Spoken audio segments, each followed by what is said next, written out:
বন্ধুরা দেখুন, A C অস্মিত এখন মানে বেসিক কিছু ইংলিশের কোশ্চেন আছে সেগুলোর অ্যান্সার লিখছে।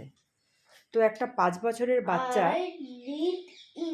কিভাবে ইংলিশে কোশ্চেন অ্যান্সার লিখবে সেটা আজকে আপনাদের সাথে শেয়ার করব। যেমন দেখুন, এখানে আমি কি লিখেছি, in which class do you read? I read in class LKG.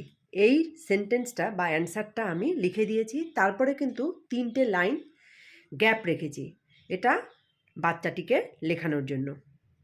এইভাবে করে এক একটা অ্যান্সার গার্জিয়ান লিখে দেবেন, তারপরে 3টে হোক 4টে হোক লাইন ছেড়ে দেবে, ওই অ্যান্সারটা দেখে দেখে বাচ্চা লিখবে।